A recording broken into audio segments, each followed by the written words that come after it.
हम आगे मूव करते हैं जो कि है लैब 3 में है select max salary from employee. Max department ID from employee where condition के साथ है। जैसे कि कोई एम्प्लॉय है जिसमें एम्प्लॉय में एक कॉलम है सैलरी का कॉलम। तब सैलरी के कॉलम में क्या है कि इस सैलरी के कॉलम में जो मैक्सिमम सैलरी है वो फाइंड आउट करना, मिनिमम सैलरी फाइंड आउट करना, सारी सैलरी का सम फाइंड आउट करना, एवरेज फाइंड आउट करना, काउंट करना कि कितनी नंबर ऑफ 5 है तो यहाँ 5 आ जाएगा काउंट में। तो ये सारी चीज़ें इन कमांड से, इन क्वेरी से यूज़ होती हैं। यहाँ वेयर क्लॉज भी इजीली लग जाता है। Select star from product order by price descending order, order by price. Basically ये क्या है, एक टेबल नेम है प्रोडक्ट जिसका जो प्राइस है, प्रोडक्ट्स के कुछ प्राइसेस होंगे, प्राइसेस नाम का कॉलम होगा। उस कॉलम के बेस में हमने DESC डाला, मतलब डिसेंडिंग के बेस में हो जाएगा। जैसे 100, 200, 300 ये सारे कुछ नंबर ऑफ प्रोडक्ट्स हैं, इनके ये प्राइस है 100, 200, 300। डिसेंडिंग मतलब छोटे से बड़ा, तो बड़े से छोटा, तो 300, 200, 100 इस बेस में ये प्रिंट आउट हो जाएगा।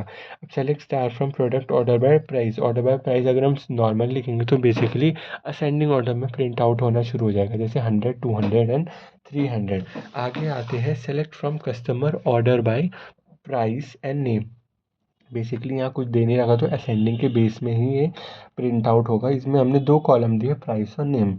और दूसरा है select employee ID from employee where employee ID between 11 and 13। मतलब एम्प्लॉय आईडी है कोई कॉलम का नाम एम्प्लॉय टेबल में, तो अगर हमारे पास 11, 12, 13, 14, 15 है तो हम इसमें वही प्रिंट होगी जो 11 और 13 के बीच में है। ठीक है। यूनिक आईडी हमें जैसे प्रिंट करनी है तो हम क्या करेंगे, select distinct ID from student table. Distinct keyword का यूज़ करके हम यूनिक आईडी भी प्रिंट आउट कर सकते हैं। फिर आता है select from customer where age is greater than select average age. ये बेसिकली सब क्वेरी है जिसमें इस क्वेरी से एवरेज फाइंड आउट हो रहा है एज का, और इस क्वेरी से फाइंड आउट हो रहा है जहाँ पे एज एवरेज एज से ग्रेटर है, उन एज को ये प्रिंट आउट करेगा स्क्रीन में। वीक 4 में आते हैं। वीक 4 में सबसे पहले क्वेरी है select P name unit name from product where unit price between 20 and 80। ठीक है, तो ये बेसिकली हम बिटवीन कमांड देख ली, 20 एंड 80 के बीच में जो भी प्रोडक्ट नेम है, यूनिट प्राइस होगा प्रोडक्ट का, टेबल से वो प्रिंट आउट हो जाएगा। ऑल्टर टेबल मतलब ऑल्टर टेबल से क्या होगा, ऑल्टर टेबल कस्टमर, ये टेबल का नाम है जहाँ पे ऐड ईमेल वेरकेट 25। मतलब कस्टमर टेबल में हमें एक नया कॉलम ऐड ऑन करना है तो वो इस कमांड से होगा, ऑल्टर टेबल कस्टमर ऐड। कौन सा कॉलम करना है, कॉलम न्यू कॉलम का नाम है ईमेल, किस टाइप का है, वेरकेर। ठीक है, वेरकेर में हमेशा ये डिक्लेरेशन करना होता है कि 10, 20 एंड सो ऑन। ठीक है, alter table customer drop column. अब ईमेल कॉलम हमने ऐड ऑन करा था, अगर उसी कॉलम को हमें ड्रॉप करना है, डिलीट करना है, हटाना है टेबल से, तो वो ड्रॉप कॉलम इस कमांड से, वो इस क्वेरी से डिलीट हो जाएगा। ठीक है, तब इसके बाद आता है alter table table name rename column old name to new name. जो टेबल है जिस कोई टेबल का नाम होगा उसमें हमें जो कॉलम है वो कॉलम का नाम चेंज करना है अगर हमें टेबल में, तो इस क्वेरी से वो एग्जीक्यूट होगा, पुराना कॉलम का नाम को न्यू कॉलम के नाम में रीनेम से हो जाएगा। ठीक है, अब alter table table name rename to new table. ठीक है, हम टेबल के नाम को चेंज करना है तो ऑल्टर टेबल टेबल का पुराना नाम रीनेम किस में करना है, न्यू नेम के टेबल में, इस क्वेरी से एग्जीक्यूट होगा।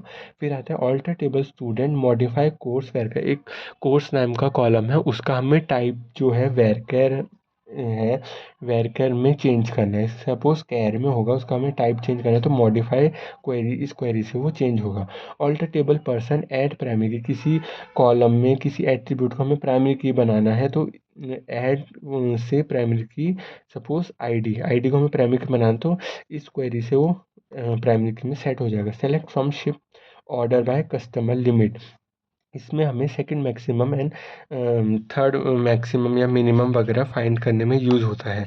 जो इसमें लिमिट 1,1 है, 1,1 जो है, जो पहला 1 है वो डिसाइड करेगा कि कौन सा हाईएस्ट निकालना है, फर्स्ट हाईएस्ट निकालना है, सेकंड हाईएस्ट निकालना है, इसलिए फर्स्ट मैक्सिमम सेकंड मैक्सिमम। और जो सेकंड है हमें वो डिसाइड करेगा कितनी वैल्यू, जैसे हमें फर्स्ट हाईएस्ट निकालना है। ठीक है, फर्स्ट हाईएस्ट निकालना है और कितने नंबर चाहिए, मतलब जैसे हमें बोला है कि 2 से हाईएस्ट निकालना है तो 2 से हाईएस्ट हाईएस्ट 3 है। अगर बोला जाता है 2 से हाईएस्ट हमें 2 निकालने हैं तो 3 भी आएगा 4 भी आएगा। 2 से हाईएस्ट 3 निकालने हैं तो 3 4 5 तीनों आएंगे। तो ये लिमिट 1, 1 इससे वेरी करता है ये।